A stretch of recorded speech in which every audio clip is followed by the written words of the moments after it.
everybody. Good afternoon. Welcome in to the Maize and Blue Reviews. Good afternoon, Michigan football.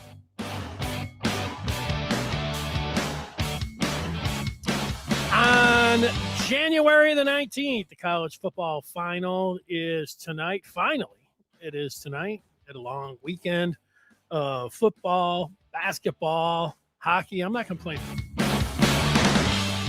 Why would I complain? I can complain that it's coming to an end. There always is that part of it. You go all the way to the top, and then that crash, and then you begin the countdown to the next year. But we're still in it when you're talking football at the very end. And even though Michigan's not there, you don't have to go very far back, just 2 years.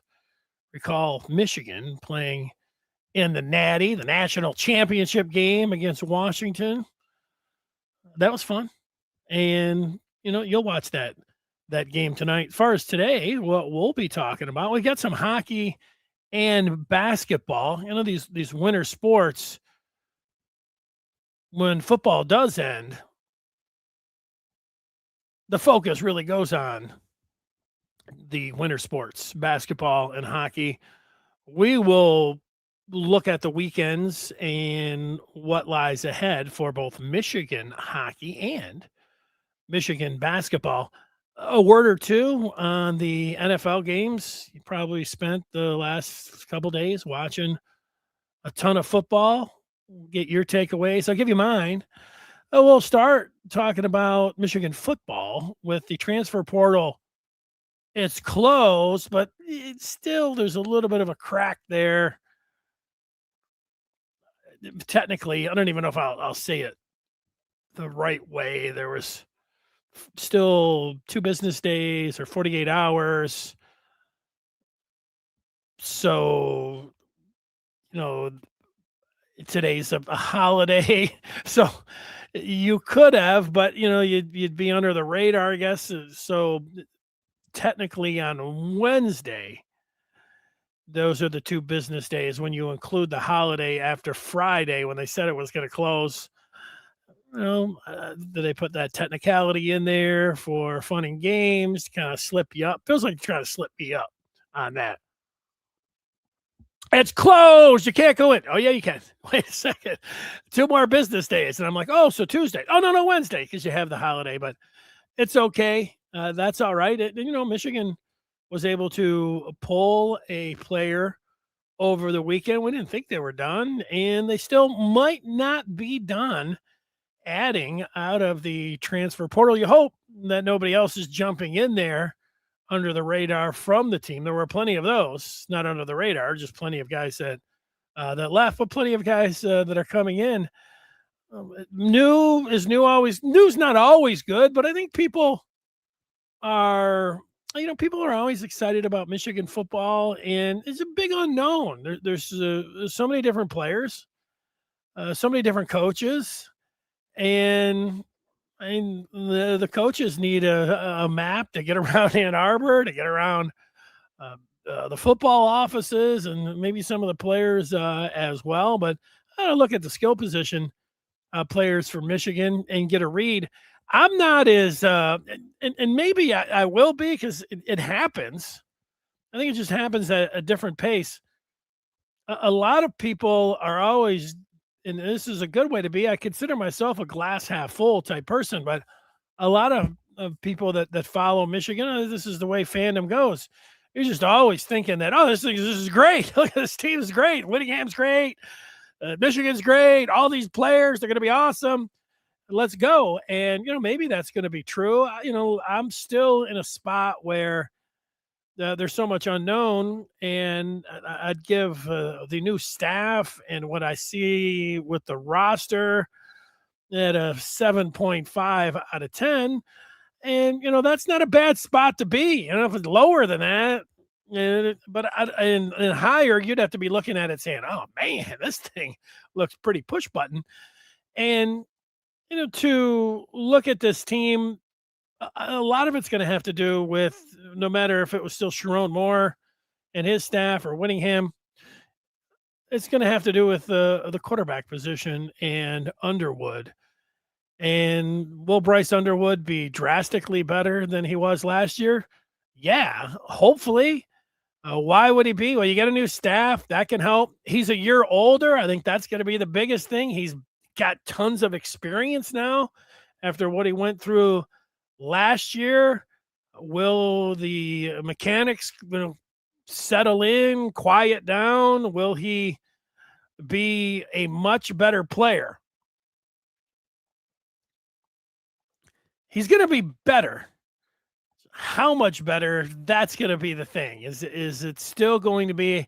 I wonder when we watch Bryce Underwood next year, is he going to be the same run around, throw the ball all over the place, different arm angles, different platforms, and he's just going to be better because he's a year older? Or is there going to be where they really try to rein him in? I don't know. That would be my first question to the new offensive coordinator, to the head coach, to Underwood. It's just going to be, the same old, but you're going to be better. Or is there going to be something that we're going to be able to tell by watching you play? The first thing, say, well, you don't want to see guys throw off their back foot. It reminds me a little bit of going back and going to jump ahead because I'm talking about the NFL playoffs, but Matt Stafford when he was in Detroit, and Stafford when in the first couple of years, I mean, he was incredible arm talent, and he was he's just a gamer. I remember there was this Browns game where he blew up his shoulder, and they had him mic'd up, and he's like, "The hell with that! I'm still going out there," and he won the game. But Stafford was doing all this the stuff that he's great at. And you watch him now, and it was Mahomes wasn't yet there. He was shooting these sidearm passes and everything. And the Lion fans were like, "Oh, he's just if Mahomes does it," and everybody just talk. And Aaron Rodgers at the time was doing it. They would talk about, "Oh, he's just so awesome," to be able to do all that. And when everybody's critical of Stafford, well, the Lions were losing. And Stafford was throwing a lot of interceptions. He didn't have the success that Mahomes had. And I know it's team success, but you're talking about the quarterback. And it would be the same thing with Rodgers. And I was always, you got to walk before you run. It's great that you could go in and dunk and 360 and everything, but if you're missing tons of layups, maybe, or if you're missing a lot of dunks, you got to adjust that, and that's going to be a lot of what it is from Underwood. So we're going to talk each and every show. I could see going over the quarterback position and going, position by position, looking at the two deep. Oh, here's the depth. This looks good, but the quarterback position, that's going to be the one, and we don't know right now. You hope that Beck and Detmer and Whittingham and this off season and whatever the plan is for Underwood, that he comes out and he's just much better, because that's going to give Michigan a chance to be a team that can get into the playoffs. If you're saying, what do you like about Michigan next year, just thinking about it off the cuff, I think the offense overall is something that, I've heard, but it's the running game. We know what Jordan Marshall brings to the table. He's a running back one. He looks like he's a star at the running back position. And then bringing in the number one running back in the country, we don't know for sure with recruiting rankings, but when you also are excited. Hey, this guy supposed to be the best the running back in his class, and he's coming into Michigan. So, that speaks for itself there. That could be a real legitimate 1-2 punch that Michigan has at running back. And we know Whittingham likes to run the football, and you're your if it's not your top player, one of your top players in Jordan Marshall, and then Hyder, you're going to give those guys the ball. And then Marsh coming back, it was huge for Michigan. I mean, he's a legit wide receiver one, with the exception of the Ohio State game. You saw a Marsh who you got to feed him the ball. And just feed him the ball. You feed him the ball because he's you don't just do it just to feed him. You do it because he's a tremendous player. And yeah, you want to pepper him with targets, and you want to win ball games. You want to get the ball in the hands of your best players. You say some of this like obvious stuff, but sometimes you hear people say, yeah, force feed him. No, don't force it. Yeah, get it to him. The rest of these guys, this is where I don't know. French, Buchanan, there's literally another 9 guys that you could go through, and you can make a case for 1, 2, 3, or 4 of them that are like, oh no, these will be the guys. That's fine. This is a initial foray into just talking about Michigan, the skill positions as the roster has come together. There might be a few more additions. I don't think there's going to be any more subtractions, but French was a very highly touted high school wide out, didn't see the field at all against Texas. So I mean, there's a question. It doesn't mean that he's not going to be an outstanding player, but it also doesn't mean that, oh yeah, he's just, there's a chance. But I put a question mark next to him. Same thing with Buchanan. Did a nice job at, I don't know about a hybrid, but either a wide receiver or tight end, and a pretty productive player. Does that mean that he comes from Utah to Michigan and is going to be a star, going to be serviceable? He's got more experience and has done more than French, but it's after Marsh with the wideouts. It's not completely unknown, but it's a question mark. I don't know how much more we need to say about that. I mean, we're going to say an awful lot about it, but I mean, unless you're just looking for the ceiling and just checking in, saying, "Oh yeah, that's what this guy will be," he'll be great. Then, but so however you're looking at it, I'm telling you how I'm looking at it. And right now, it's Marsh who's the proven one, and then you got a lot of question marks after that. Hogan Hansen was my pick this past season, to be Michigan's most targeted pass catcher. Now, that didn't materialize. A lot of it had to do with Hansen's availability. He wasn't ever available. I don't know, how many games did he even play? Not much. It wasn't out there very much. But he's back, and he to me is what we saw from him the year before, a pretty good player. The injuries and where he's at right now, I feel pretty good about him. Both Marshall and Tonelli. I know was it just a Washington game where both of those guys stood out? So we've seen some flashes from them. Marshall seems like he's open an awful lot. Tonelli, made a play here or there. One of those guys stepping to the front or being the star. I don't know. I feel pretty good about that position. I don't say superstar position. Just Hansen, I was expecting him to really step up last year, but the injuries, and so I don't know about that.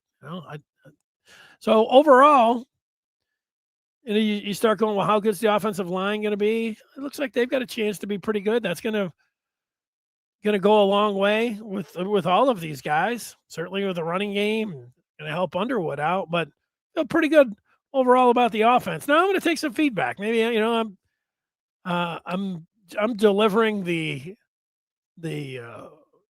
cold. I don't know if they're cold hard facts, but I've given you my opinion on what I see, and maybe there's something that I said that I'm missing, and maybe you're looking at it and saying, no, you're missing the boat on something.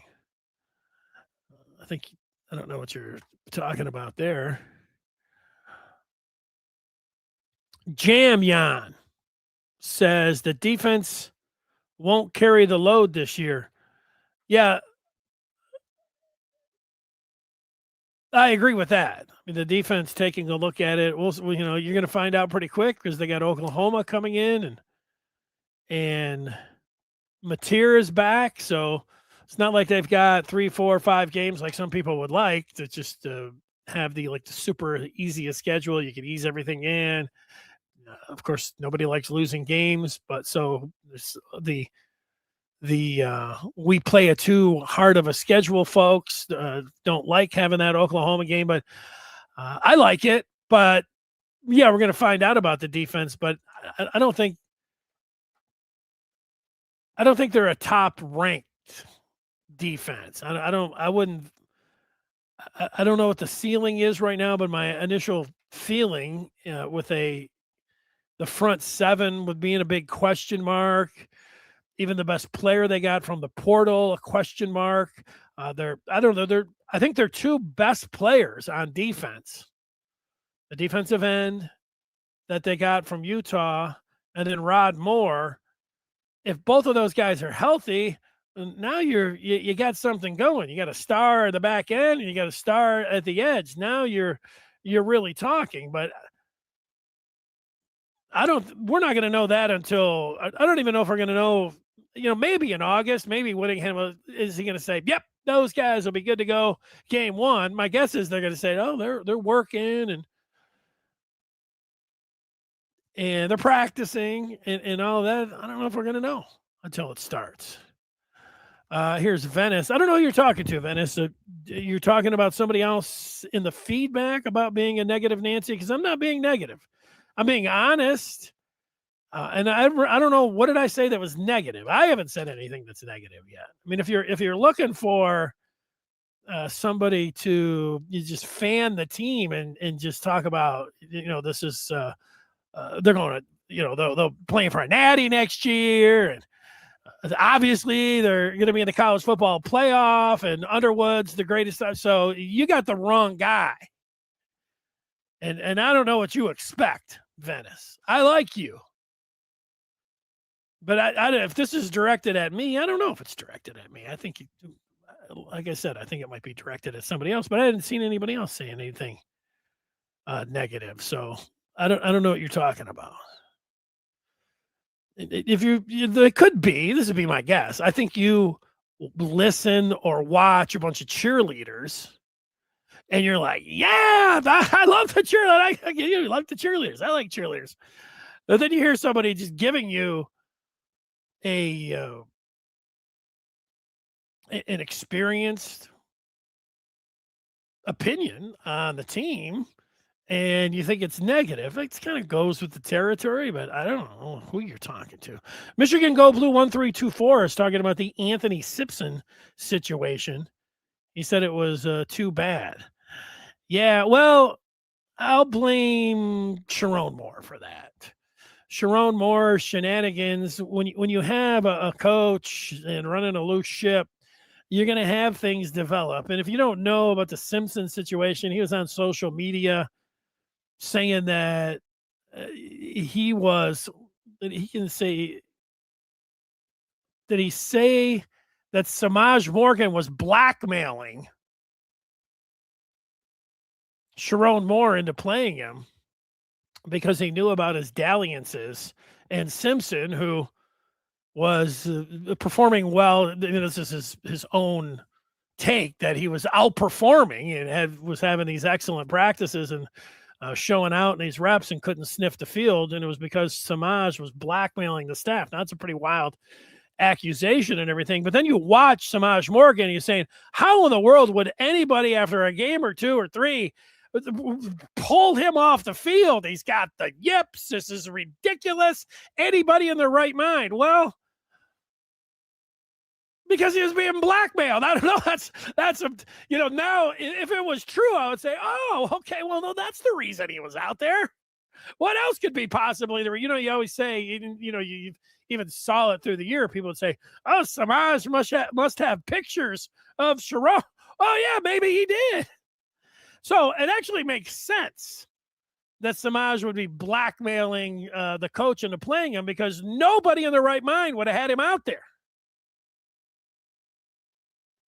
When he was fielding the ball and he's turning right, he's turning left, he's jumping on it like it's a live grenade. He's like, I've never seen anything so ridiculous. And neither of you. And we were calling it out in real time. And Venice was like, don't be negative. Oh, sometimes you need the facts, Venice. But yeah, that situation was who knows. But you kind of and that when you have a coach who's not fully engaged and doing side stuff, and the team you're going to have you create. People are like, culture is great. Culture was not great. If the players know about what you're doing in your free time, and you're doing what we all know what he was doing, that is going to create a very toxic culture. And when you have that, you'll have things like this. And with, Simpson popping up and popping off about blackmailing players, blackmailing the coach for playing time. There you go. Yes, the front seven is unproven. That's mostly where I'm at with when I look at the team, if I'm taking a step back and maybe you're analyzing it and you're being like, oh yeah. But when you get to the front seven, you kind of like, well, maybe coach, I got to coach them up. We're going to see what kind of coaches they are. True, but the part we'll see on that. I'm with you on that. LFG says JJ has proven himself at wide receiver. Don't forget about that. Well, you mean JJ Buchanan? Is there another JJ that I'm missing that's proven? Because I talked about him. What you're doing.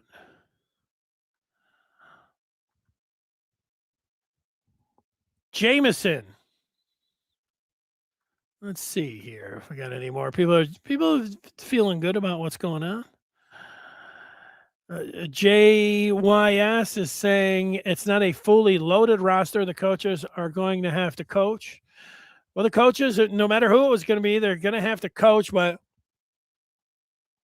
yeah, it's just an unknown roster. You got how it's all going to fit together.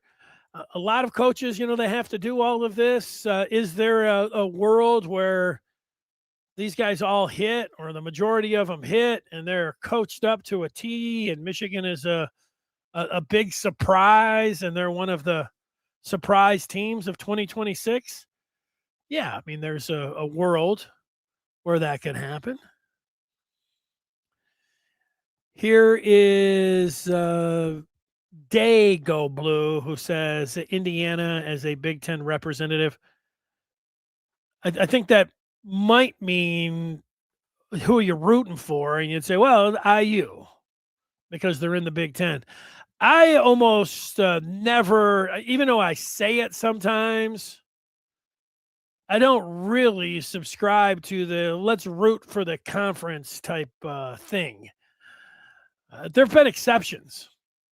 Many years ago, I remember when Ohio State was playing Oregon, and it was Big Ten football sucks, and it's all about, if it's not the SEC, the Big Ten is and I wanted Ohio State to win just for that. And it's crazy though, but there've been a few times except when you get to Ohio State, people say, oh, root for the Big Ten, except our rivals. I'm not going to root for. So every person's different, but if I could wave the magic wand, I would want Indiana to win as well.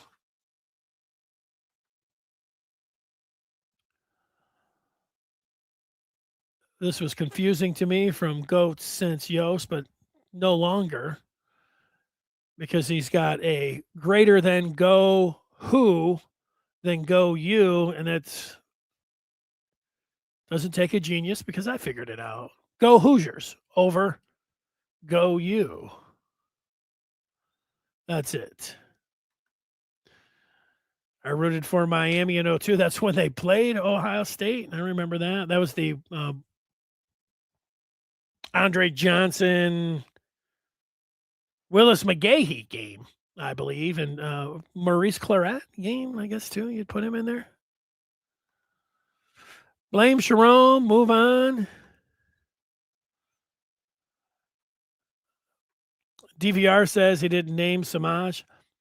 Okay, maybe I just made that up. If there was a player that looked like he was getting some run that was blackmailing a coach, it looked like Samaj. So, and Samaj is a wide receiver, and Samaj kept playing after he dropped. So it's just it seemed pretty obvious. But right, specifically, he actually didn't say it was Samaj. Ron saying, so Samaj was the only one blackmailing. Yeah, I don't know. Should the pretty interesting? Should the third string centers been like, hey, Coach Moore, you better get me out there, or your secret is going to be revealed. I think the overall part on this is that, again, it comes back to Sharon Moore. When you're a big liar and you're doing the kind of stuff he did, you say, oh, hey, that was just between him and his wife. And, there's a lot of reasons that you don't have situations why it's against the rules because you are playing favorites specifically there. And so now with the team, it's not a huge leap to say, oh, well, then he's got to play favorites because, it creates a very tangled web when you deceive like that. There's some saying like that, I believe. Maybe Samaj knew more than what everyone else knows now. Maybe.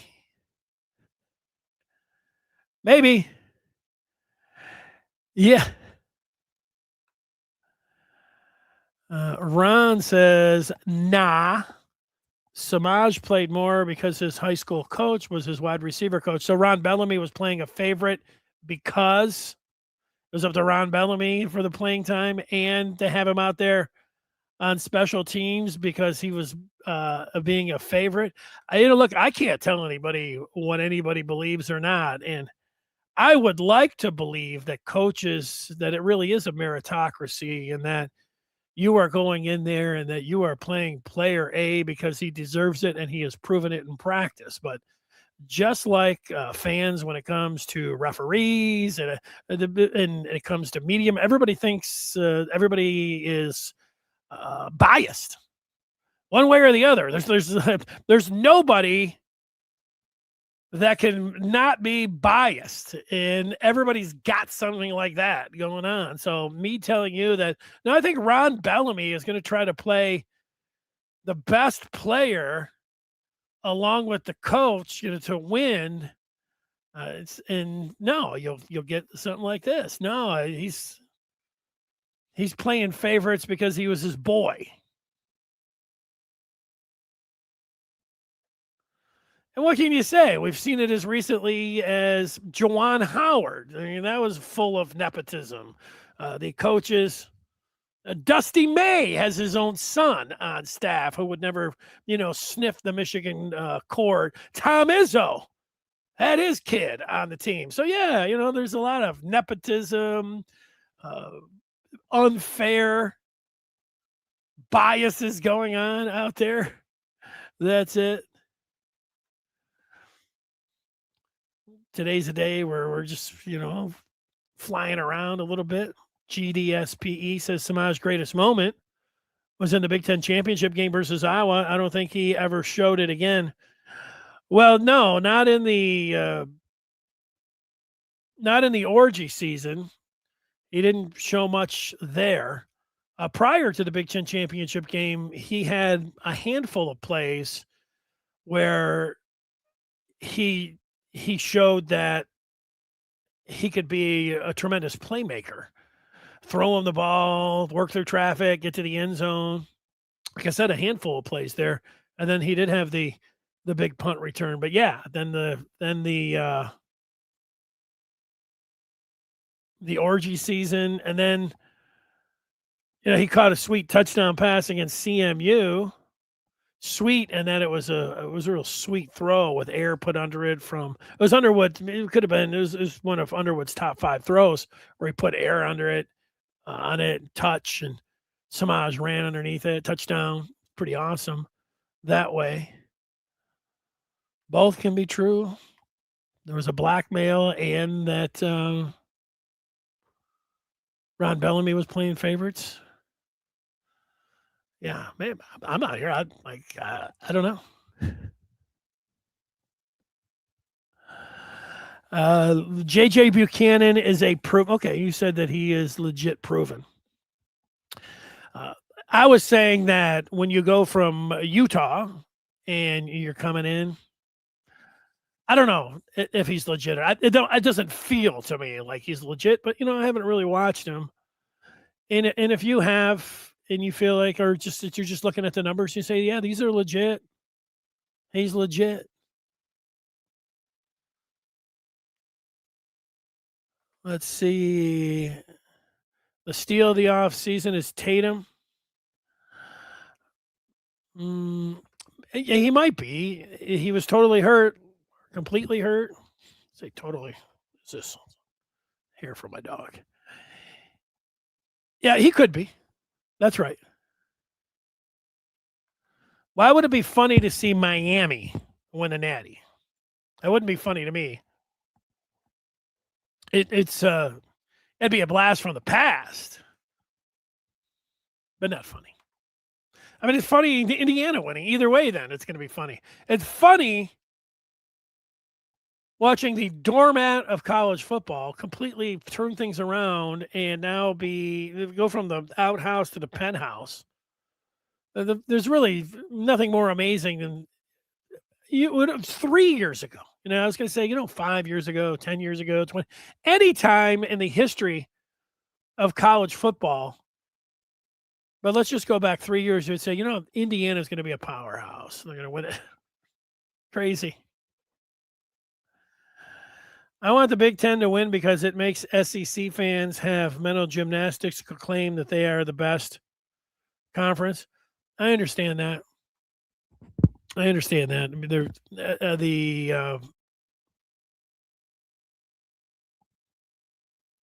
especially if you're someone that likes to argue with SEC fans, or you go on Twitter and stuff, then I can see that part.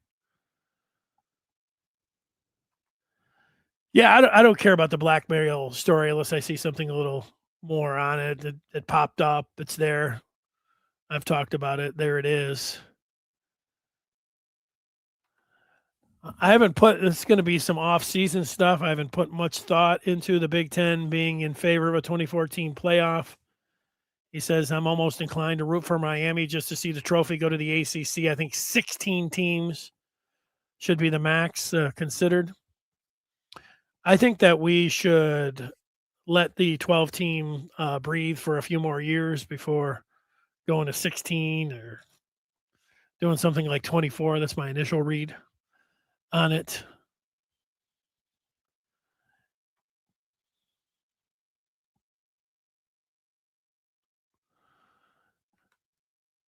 Are we going to use a fullback? You got a fullback, Jimmy? That's a quote from Bo. Are we going to see the fullback? Well, Michigan has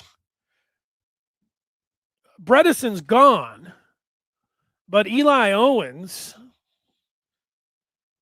is that kind of a fullback. So I think at times we could see that. If I jumped ahead to what was the game that Romo was doing? I think he was doing the Bills-Broncos game. Not so much as a fullback, but he liked that they were running the ball and going under center. It was a key in that game. But there's a place for a fullback, and Michigan's got it going. Ton of questionable players starting over others like Link over Frazier, for example, and our safeties. Hmm. Yeah, I don't know about. I mean, it's questionable after you saw it. Link started, so you didn't think he should have started the entire season before, but then this year with all of the experience, that's the hard part, especially when it comes to linemen. So, so it was Link blackmail. So Link was blackmailing Sharon too.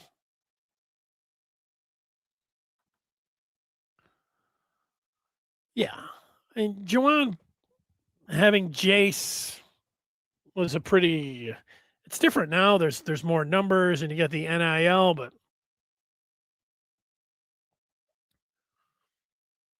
you know, Jace made it. Jet was a tremendous player and deserved to be out there, but it felt like in a watching AAU ball. But the whole thing, and it was okay with Jace at first. Jace he was cool on the sideline. He looked was a cool cheerleader. Brought the grade point of the team up and all of that, but he didn't deserve a scholarship. But yeah, and then he ran off in a power struggle with the trainer. That whole situation that people blame the athletic director. If you're gonna have blow out the head coach in the middle of the year or blow out a trainer, you kind of know who's going to win that power struggle, even if there is nepotism that was involved there. That whole situation, that drama. Well, this would be nice, and I'm going to say that DVR is saying that it will actually be a meritocracy this year. That would be nice. That would be nice to feel like the coaching staff is just playing the players that deserve to play because of how they practice. So that's it.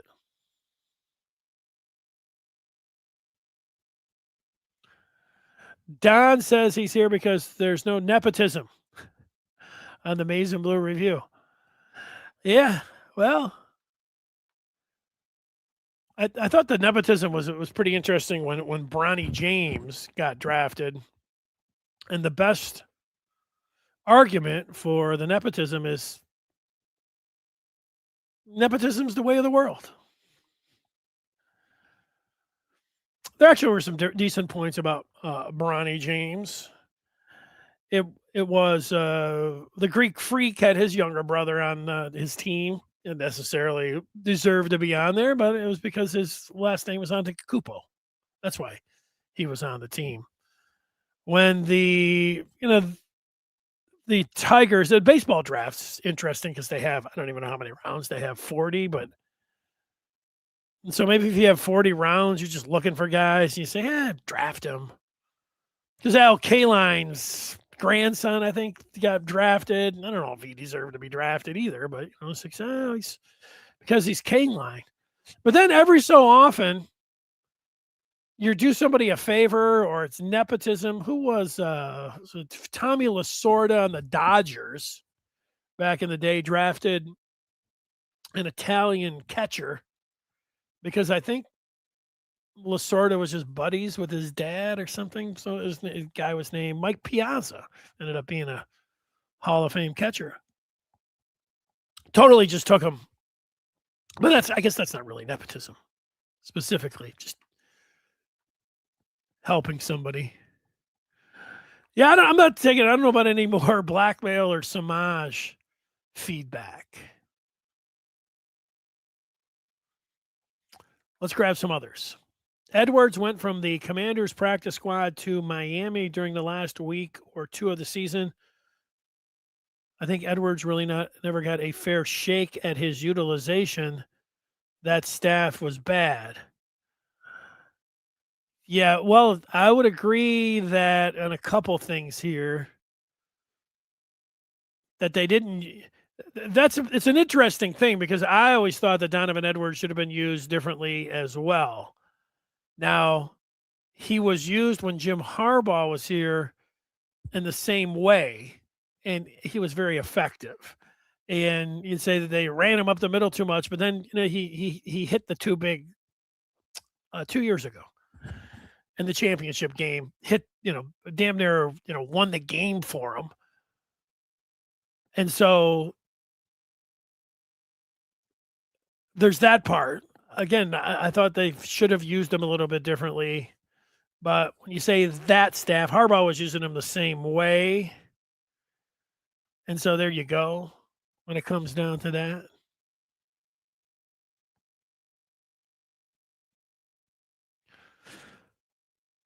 Here's a Michigan man, Mar. Big Michigan man. I don't know, you tell us, Mar, you got like the inside scoop and what's going on and what's happening. Get to some others. The Punters is talking NIL. He says he hopes that with NIL and ownership that coaches don't insist or are coerced into starting a player because of money invested. Yeah, now I would hope that wouldn't be the case either. But there becomes another funny thing about it. It really, how much are you donating? How much are you bankrolling, and what really do you want? Yeah, what kind of say, when it comes down to that? Ben Verlander, waste of a pick.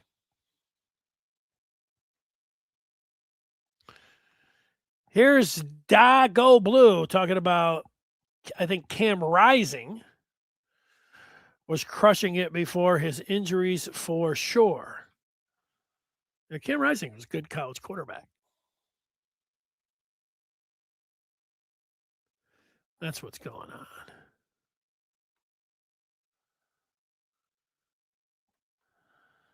Here's somebody slapping their head. Piazza, Mets baseball drafted. Is that? Am I going to have to go and look through here and think about maybe I was Dago Blue questioning my sports expertise, and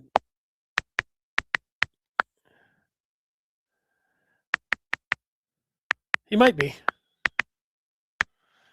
because he definitely did play for the Mets, so we knew that. So how did it end up working out for the great Mike Piazza, who says Piazza's Mets baseball drafted him with a hand over his face, which is a real affront to me. Like, I can be wrong, but you making me think like, and then you putting the, like, I don't know what I'm talking about kind of thing. Mike Piazza, Hall of Famer, was drafted by the Los Angeles Dodgers in the 62nd round of the 88 draft. The Dodgers, who at that point would have been coached by, let's all say it, Tommy Lasorda. So take your, I can't believe you said that, hand on your head, questioning my story about Lasorda, and I'll accept the apology. Piazza was on Baywatch. Was he? I don't think I ever saw that Baywatch. My Baywatch story is that I'd have to look to see who the blonde was. Gina Lee Nolan or another one, but one of the when the Baywatch was in its heyday. All of a sudden, all of the Pamela Anderson was there, Jasmine Bleeth, and then these assortment of blondes. There was a Michigan football game I don't remember who Michigan was playing, but they brought one of the stars from Baywatch, and then she went down on the field. I don't know if she was an honorary captain or what, but what I do remember is that she walked into the press box. And now I don't know. I'm going to label everybody. So you get I don't know 100 old sports writers and a couple broadcasters in there. That you say act like you've been there before. Don't stare.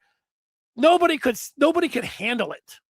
Every person in that press box just went, and they couldn't stop it. That's how stunningly beautiful this Baywatch star was. If you have ever been around a super model star, those like one of the top 1% beautiful people in the world, you can't help it.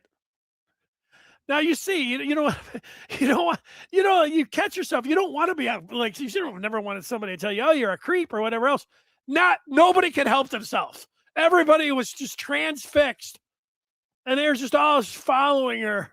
I just remember looking, thinking, wow, everybody they just can't handle it. Just cannot handle it. I wish I remember her name, but she was awesome.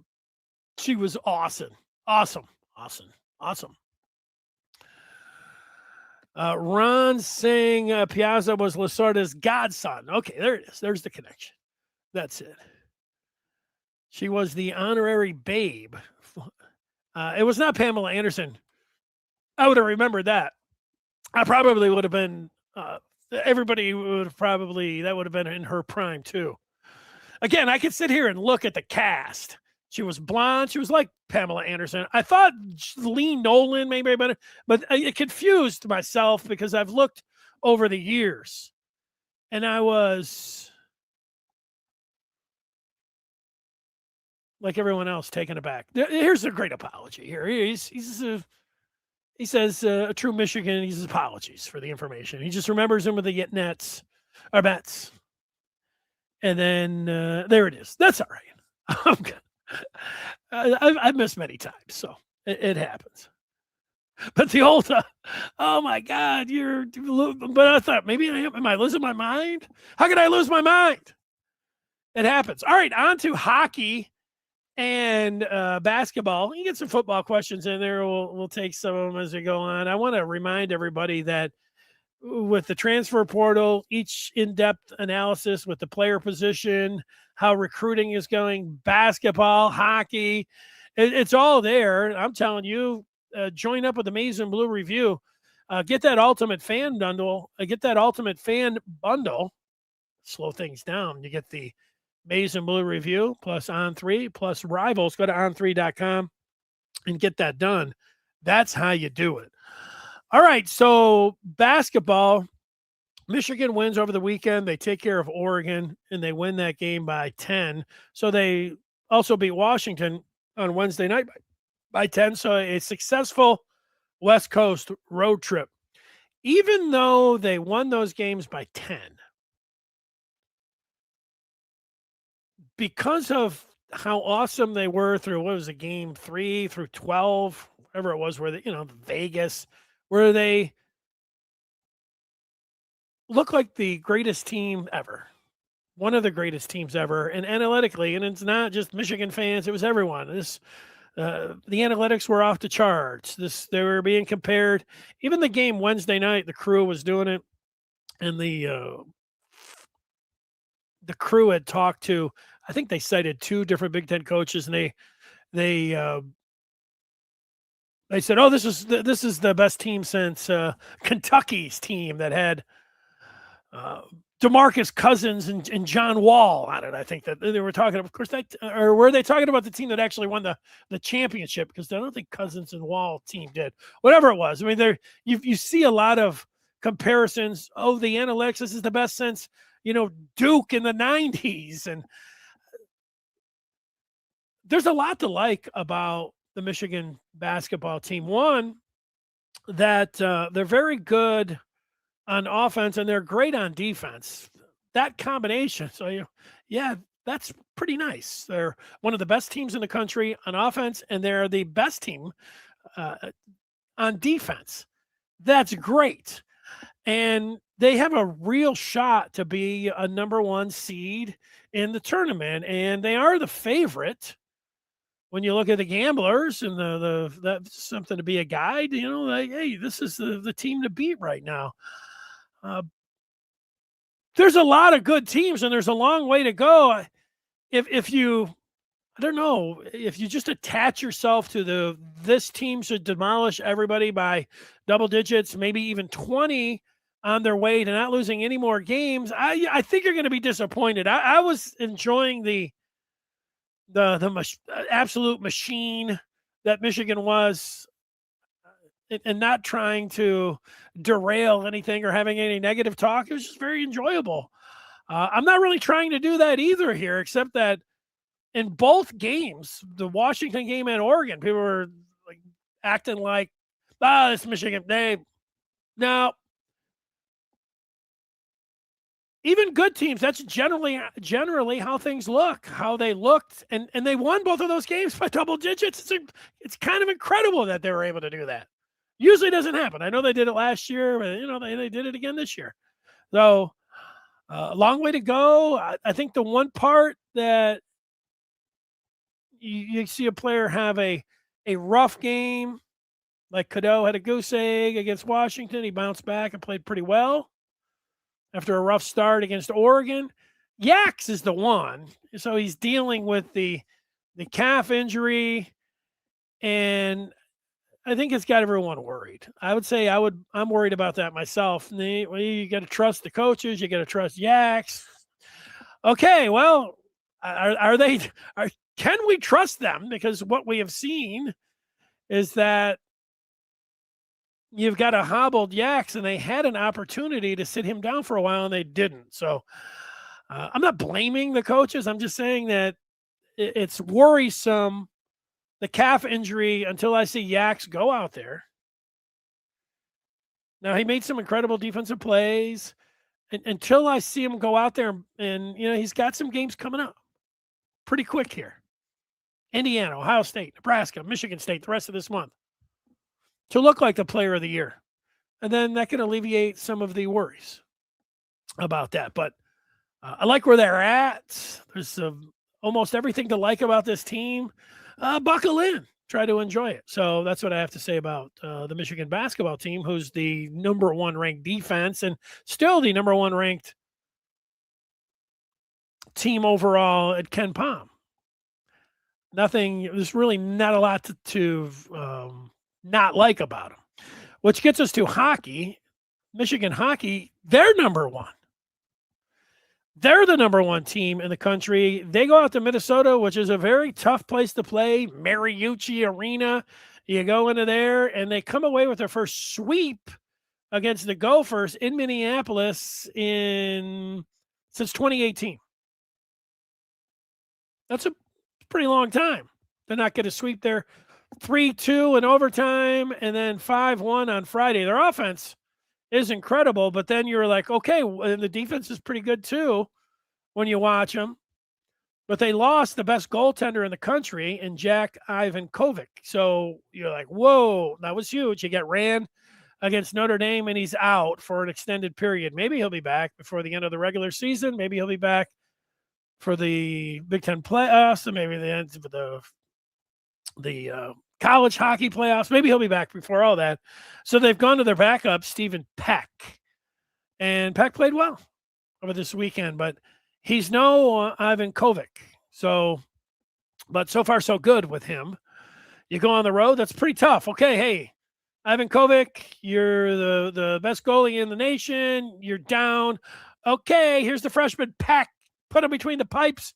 What do you got? Well, he's got a hell of a team in front of him. That's what you start with, and he played pretty well. So that's good. Hockey with a little bit of time off now before they play Ohio State. But that was a good weekend for hockey. How about that? That's where I'm at. Okay, before I get to the NFL, I'll give some thoughts here. Give a couple more on the feedback.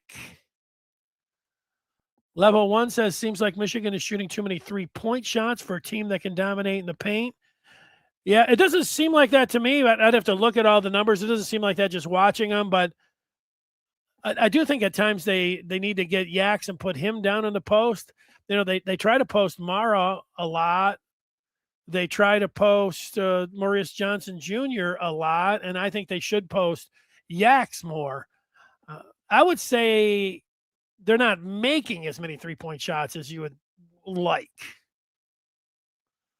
Mr. Martini likes beating the Gophers.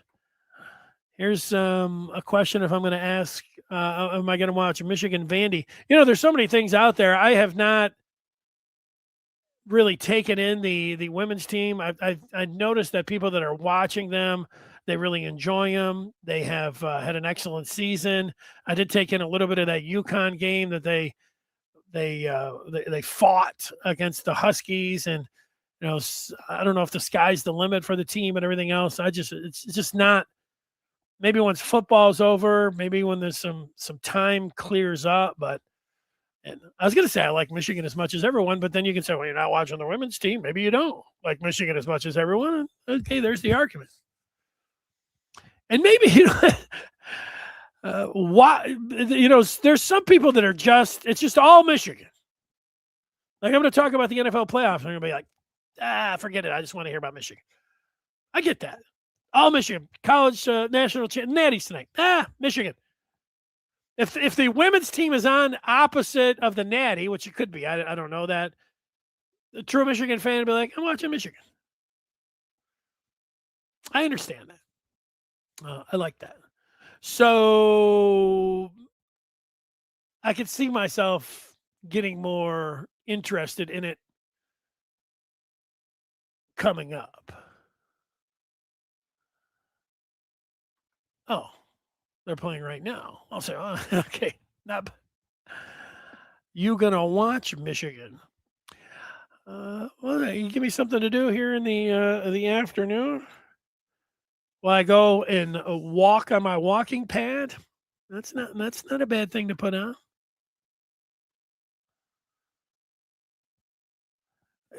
I'm not. I said I'm not going over. I specifically said Samaj Morgan, so I didn't say I wasn't going over the Simpson drama. So takeaways, guys. Is there anybody out there that watched all of these games? Lions fan, Michigan fan, and something that jumped out? What's the Michigan angle? Is that Loveland looked pretty awesome. On one side, you've got Blake Corum running the ball late in that game. I was like wanting to see Corum do well. Don't fumble. It was a big-time situation. He didn't. Kyron Williams has been better than him, even though he's been getting more carries, Blake there. And Loveland's really come on. He got hurt late in that game. I don't know if he ever came back. It didn't seem like it. But, with that particular game, what it means, because it was the Bears and the NFC, is that the Lions are going to have to you feel like they really missed another opportunity here. The last 2 years, that window, the game against San Francisco, and then last year, everything was set up perfectly against Washington, and they really kicked it. Ben Johnson had his worst game. Dan Campbell had his worst game. And then Goff had his worst game. The three of them had their worst game as members of the Lions. Bad timing when everything was set up for them. But then this year, just watching these teams, you're thinking, man, if the Lions could be in there, this was a great opportunity for them to make a run. There's no team that you're watching saying, oh, they can't beat them. But now you watch the Bears and Caleb Williams. He's just going to get better, and you're going to have to deal. Lions now are going to have to deal with him for the next 10 or 15 years. And if you're a Lions fan, previous to this year, you'd say, hey, would you want Jared Goff or would you want Caleb Williams? All Lions fans would be like, oh, Jared Goff. I don't think you would be cheering Jared Goff right now. You watch Williams and think, I know he just does it on fourth down. I know he just does it when they're down, and the rest of the time he's just chilling on the sideline, throwing big passes and putting his hands in his pockets, but going to have to deal with him. That's something that jumped out. And the Seahawks look great. There's no doubt about that. Mike McDonald, I'm surprised, and probably people make this point, but Jesse Minter, when he took over for McDonald and they talked about Minter, they always said, well, he's a McDonald clone. When you'd see the two of those guys together, they talk the same, they got the same mannerisms, they coach the same, they act the same, their defense is the same. Minter. If I'm an NFL team and I like what the Seahawks look like, I'd say, man, where's our Mike McDonald? He's coaching. He's the defensive coordinator for the Chargers. That's where he's at. Hire him. You've got the next McDonald. There he is. Tab him. Coach, get him if you like it. That jumped out to me. The Broncos, that was crazy. Nick's breaking his ankle like he did. But Josh Allen, who's supposed to be the greatest quarterback, and at least the number one quarterback in the NFL, he drops down now to a big bundle of quarterbacks there. He did not play well. I hate the pass interferences and everything that went on, especially that last one that put him down at the 5-yard line. And then, I don't know, Devontae Adams, you're supposed to survive the ground. He goes down to one knee, gets the ball taken away from him.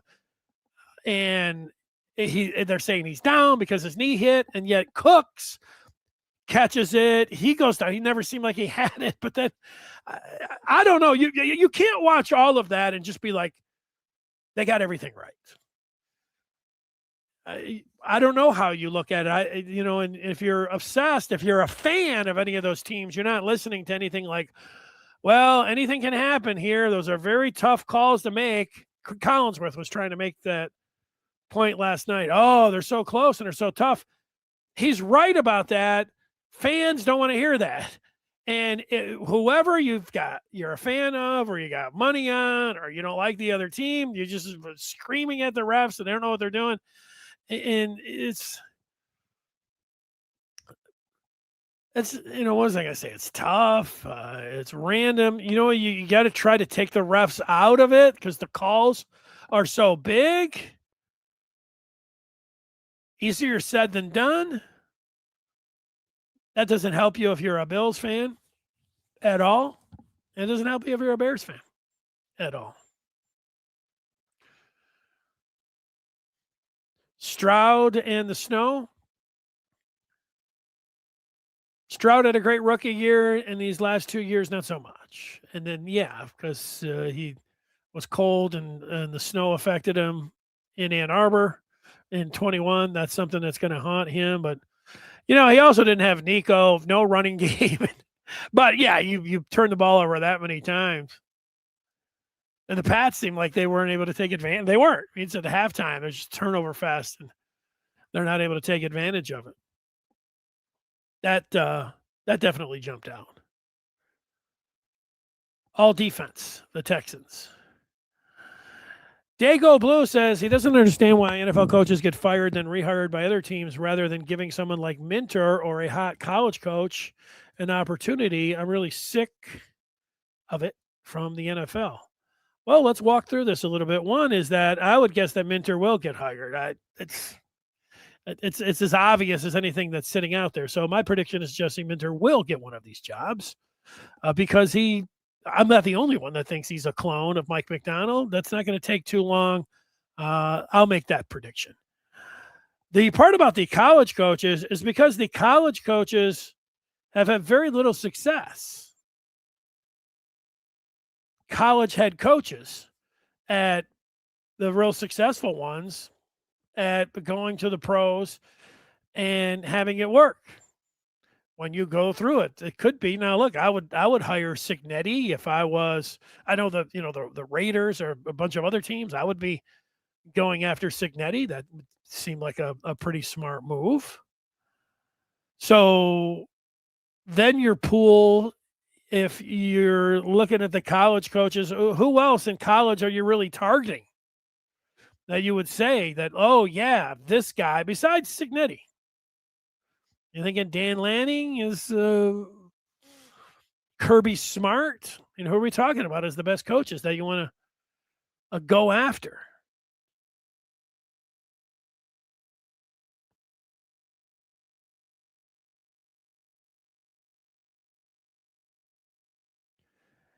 And the thing about them getting rehired,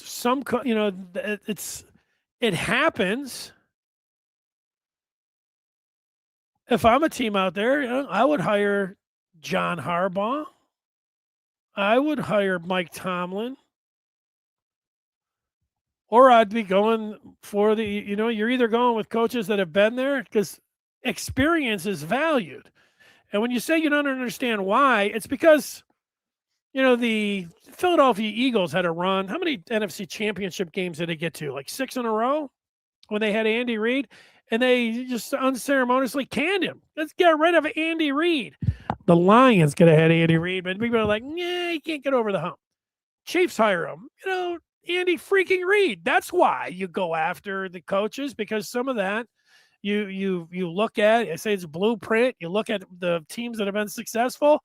That's why college coaches haven't really been successful. I don't know, since Jimmy Johnson. Maybe you got another one or two tucked away there, but that's why.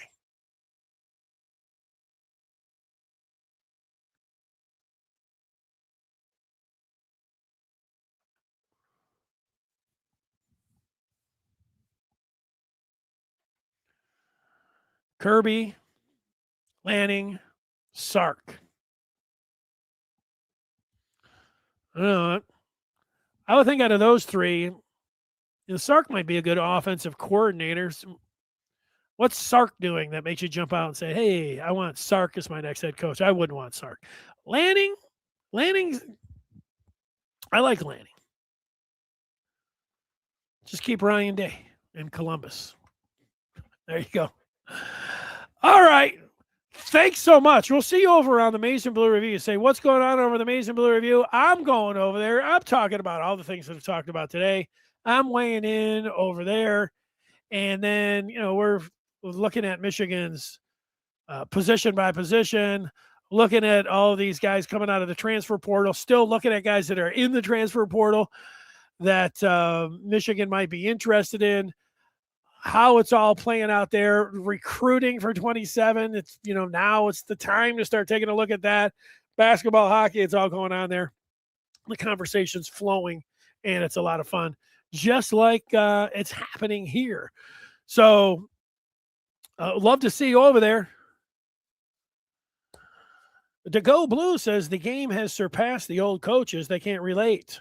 I don't know. So is the game surpassed Whittingham because he's 66 years old? I know Jim Harbaugh and Sean Payton are the same age. So they're 61 years old. Has the game surpassed them?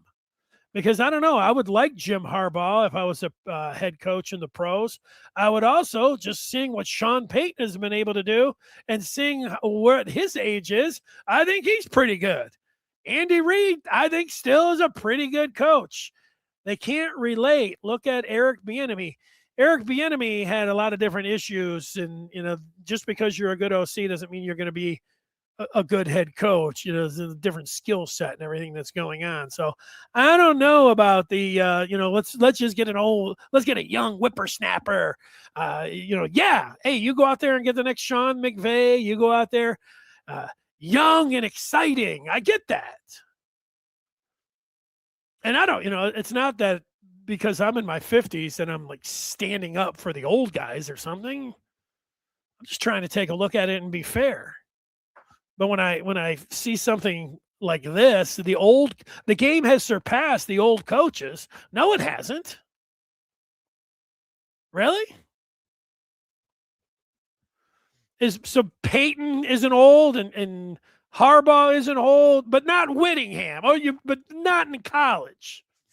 Whittingham isn't too old, or is he? How about Cignetti? Is he too old? Because he's damn near the same age as Whittingham. So are you on Mario Cristobal and the U tonight because the game has surpassed by the old coaches? You want some younger coach other than Andy Reid? Who you want? Just cross this part. The game that has surpassed the old coaches, they can't relate.